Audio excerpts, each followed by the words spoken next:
Welcome back to another episode of the Canadian Watch Monkey. We're going to be talking about chronographs today. I've got 3 chronographs here. They all belong to me. One is being sent away. I just sold it. So I thought, you know what? I better get this video out of the way before that watch is gone. And like I said, I've got 3 great chronograph watches. 2 Swiss-made, made by the Swatch Group, and 1 German-made one by Junghans. Actually, you know what? I'm just going to quickly show you these 3 watches. So we'll start off with the Longines Navigation Bigeye. Let's see if I can get that in focus for you guys. And you can see that's a stellar looking watch, and I'll be going into that in some detail. The other Swatch Group one is the Hamilton Intramatic. So I'll get a little bit of a close-up for you guys there. Another very nice chronograph. Those 2 watches are very popular. Now the dark horse in the race here is an absolute stellar looking chronograph, and that's by Junghans, which is a German chronograph. I don't know if I hope that's focusing for you guys, but yeah, that is a really nice looking chronograph as well. All 3 of them are nice, obviously, because I bought them. So anyway, I'm going to be going into detail with, not great detail, but some detail on what these have to offer, okay? There are basically 2 types of chronograph watches. One is modular and the other one is integrated. Modular meaning, just as the name would indicate, is that a stopwatch module is put on top of the actual watch module. For example, if you had like a Sellita SW200 or the ETA movement, you would put a stopwatch movement on top of it, most likely probably by Dubois Dupuis. I think that's how it's pronounced. I don't know, don't shoot me. But anyway, that would be on top of the regular watch movement. And the other way is when it's fully integrated into it. And those are a little bit more complex to if you need repairs and so on. And one of the oldest ones and very well known as a workhorse is the Valjoux 7750, which has been used in Breitlings and all kinds of different watches. It's a very solid movement. Now, the thing you need to know too with mechanical chronographs, they don't come cheap. The only inexpensive mechanical chronograph I can think of is the one that comes out of China, and it's actually proving to be pretty good. It's who is it? Seagull, I believe, 1954 or 1963 or something like that. Anyway, I'll leave links for all these watches for you. But anyway, let's flip the camera around and show you what each of these have to offer and what the key differences are. All right, so we've got the camera flipped around now, and here are the 3 chronographs that we're going to be talking about. So let's talk about the first one here. This is the Hamilton Intramatic, and as I was saying, this is a very popular model. It comes in different colors as well. Comes in what they call a panda. This is the reverse panda, by the way. And I really like the automatic. They've got a mechanical as well, but I like the automatic better. Not because it's automatic, but because of this. It has a date, and I really like the date function, and how they incorporated it in the dial is very nice. So I'll get a little closer up for you guys so you can take a closer look at this.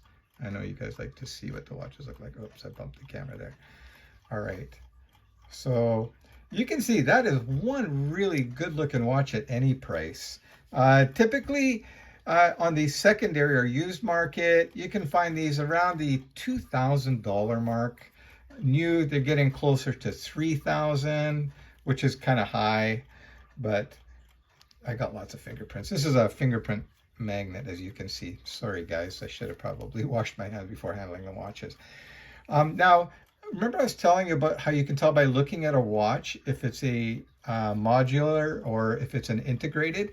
This one is an integrated chronograph because you can see that the pushers all align. So these are used for the stopwatch. That's used for the actual movement of the watch. And so it's all one unit. Now I'm going to show you the German Junghans watch, and you'll see what I mean. If you look closely, you'll see exactly what I'm talking about. So you've got the two pushers, and they're up a little higher. And this is the main crown used to change the time in that. So that controls the movement. These control the stopwatch. And you can see that sits a little bit lower than the stopwatch movement. So it's put on top. And you know what? I'm going to just let you guys take a close look at that too. It's an absolutely stunning watch. So that's the German-made Junghans. And this is using, I believe, a Solita SW200 as the base movement. And then they're using the modular stopwatch movement by Dubois Dupuis. So I don't know what you guys think, but I'm saying that's a pretty handsome watch. And you can see how the crystal here is heavily domed. And by the way, this is acrylic. I don't know if you can hear that. So you've got to be very careful that you don't scratch it. They're fairly scratch resistant, but nothing, of course, compared to a sapphire glass or crystal. But your best friend is Polywatch. And do I have a tube? Yeah, I do have a tube kicking around here. So that's for your Polywatch. This is your best friend. You really need this. Make sure if you do use this that you need it before using it. But let's take a look at the movement again here. You can see this looks like your very base Solita movement. It's decorated a little bit. You don't see any of the stopwatch. Now, here, these two, unfortunately, they're closed case backs, which these days I actually prefer. You can't see anything behind there. So those movements you cannot see. But now, remember I was telling you about that Chinese chronograph mechanical? This is a hand wind one, and that's the Seagull 1963. So I did find it. And this is kind of a really neat little funky, chunky little monkey. It's very small diameter-wise, and it's very thick, especially with the domed acrylic crystal. But now, and you can see it's all incorporated. Everything lines up here. Let's take a look back here. And that this will give you an idea how complex chronographs are. They're very complicated.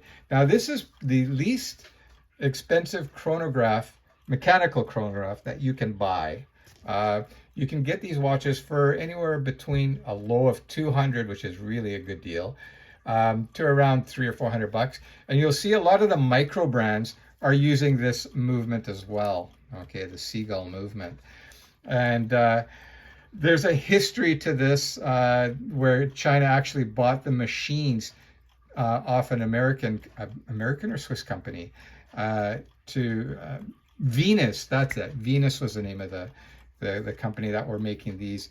And China bought the machine and the tooling and the rights to produce these movements.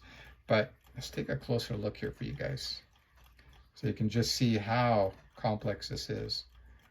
Yeah, so you see Seagull 1963. And what a great looking watch. If you're getting new into collecting, this is a great little watch to get for your first chronograph. And I don't know the reliability on them. I haven't had any problems with this. I've had this for a couple of years now, but you know, to be honest with you, I don't use it that much. I'll be putting all these watches on wrist too, so you can see what they do look like. Now, here's another very nice watch, and that's the Longines, and that's the Big Eye, nicknamed the Big Eye because it's got that big subdial there. And I'll just zoom in a little bit so you can take a closer look at that. And you can see that's another very nice looking watch. Now you're going to see that these two watches are quite a bit thicker than your standard watch, and that's because of both of these are Valjoux based 7750s, but of course the Longines has been reworked to incorporate a vertical clutch and a column wheel rather than remaining with the standard horizontal clutch system with a cam and lever. So there are pros and cons to each. This works a little bit smoother, and I believe will last a lot longer than the cam actuated levers. And I'll show you in a minute too with these two how they differ in function. And then of course you've got the one that's the modular, and that's thinner. But yeah, you know what? Oh, by the way, both these watches here, all these watches actually, are around that 41 to 42. Let me pull it back out. Sorry, guys. 41 to 42 millimeters in diameter. And then the thicknesses are going to vary a little bit. I think these two are pretty close. Let's just get my calipers out and take a quick measurement for you guys. So we'll make sure that that is zeroed out. There we go. So it's been zeroed. Okay, so let's see the millimeters here. So this one here is 14 or 15 millimeters in thickness. That's for the Hamilton Intramatic. The Longines Big Eye is just slightly thinner at 14.7. And then you got the Junghans Meister Telemeter at 12.7. So you can see that's quite a bit thinner, even with the heavily domed crystal. And just for shits and giggles, let's do the 1963 Seagull. And that's at 14.4. And again, that's got a very, very thick crystal there. All right, so I'm just going to quickly show you how these are actuated and see the difference. Now, I'm going to zoom in again for you guys. Okay, so here's the Hamilton. So to start the chronograph function, you press this button in, okay, and that starts the chronograph. I'm going to let that run for a bit. There's a reason, okay? And you'll see you've got your subdials here. This subdial is showing you seconds, so as well as the main one, but that's constantly running even when the stopwatch is not on. And then you've got your minute counter. So you got 30 minutes there. And you'll see with this particular module or system, it will click over 1 minute. Whereas with the Longines Big Eye, I'm just going to start this one too. And you can see here, you've got your seconds here. And then you got your hours there. I think that's hours. And then you got your minutes in this subdial here. Now, the one thing you'll notice, maybe the hand's in the way, this will move smoothly over. It doesn't tick with the minutes. And here, of course, we got the Junghans. So we'll start that one off too. And these are all running at the same beat rate as well, at 28,800 beats per hour. So let's let those run for a little bit. And yeah, and here's the 63. You know what? Let's start that one off too. So we'll get that going as well. So that one is started as well. Okay. So let's go back to the Hamilton, and you'll see that these fly back the seconds hand. So to stop it, you press that same button, and you can see it's stopped. Same thing with this one. Hit that button, and it stops. You guys get the idea. It's okay. So we'll stop them all. All right. So they're all stopped. Okay, let's go back to the Hamilton. So to reset it, you're going to press this bottom button here, this actuator. And there we go. And you can see how that just popped right back, and it's back set at the 0 position. And this one will be the same thing. So you hit this lever here, and you can see it springs back. And I can actually feel the difference. This is a smoother activating system. I know Seagull chronographs, the mechanical chronographs that they've got, they're using a vertical clutch and column wheel as well. And here's the integrated one. And to reset it, you push that. And this is very smooth too. And then here, another integrated one. Let's just set that one back. And this one kind of feels a little bit mushy compared to the others. It's not as firm. All right. So those are, I wasn't planning to show you four watches, but anyway, that's how it turned out. So those are the subtle differences between them. So again, to just go over that, here, these two here are using integrated systems. Both are based off the Valjoux. They have both been slightly modified. Of course, the Longines has been greatly modified by changing the actuator and going to a vertical clutch. And they call the movement the L688.2. and it's got a 54-hour power reserve as well. The Hamilton's right up there as well. I think it's got 80-hour power reserve, if I'm not mistaken, with the Hamilton. I could be wrong. Oh, you know what? No, this isn't the Powermatic. It's just the automatic. So probably 48 hours. This is going to be around that, between 30 and 50. Haven't actually timed them. So these are great little watches to have. Just know that they're not that little. They do wear fairly big. And I'll just quickly throw those on wrist for you as well. So I'm wearing my rather small Hamilton military watch. Love this thing, by the way. I'll be doing a review on that shortly. So let's throw on let's go back in order here. So that's the Hamilton Intramatic. And this has been around for a few years. Same with the Big Eye. And they're hugely popular.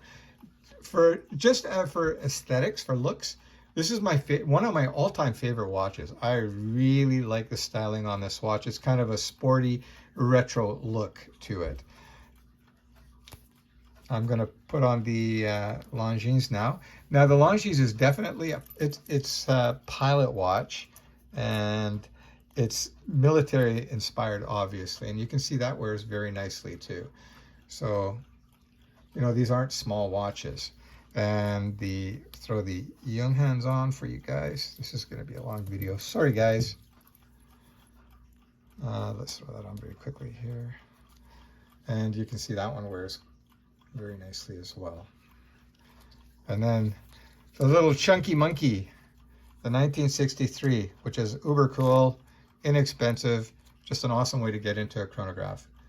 So all depends on your taste and your style. I used to be into bigger watches. My tastes have definitely cavitated towards smaller watches. I really like the 39 to 36 millimeter cases. But anyway, let's do a Lume shot for you guys. It wouldn't be complete unless we did that. So I'm just going to pause the camera for a sec. Okay, so I've got my Lume maker here. It's just a black light. A regular flashlight will do the job too. So I'm just gonna lume these up very quickly, and you guys can see what these look like in the dark. Actually, just do these three. The one from China here, this doesn't lume at all. But it kind of looks funky though when you do shine a black light on it. It kind of glows a little bit, red. But anyway, let's go back here for a sec. Okay, so I'll kill the lights and you'll see what they look like. So there you go. And here, that's the Junghans. And that is the Hamilton. And there's the Longines Big Eye. So there are the three watches. And they loom pretty good. They're not bad. Haven't actually tested them to see which has got the best loom, but just judging by my eyes, I would say the Hamilton is going to be the least effective.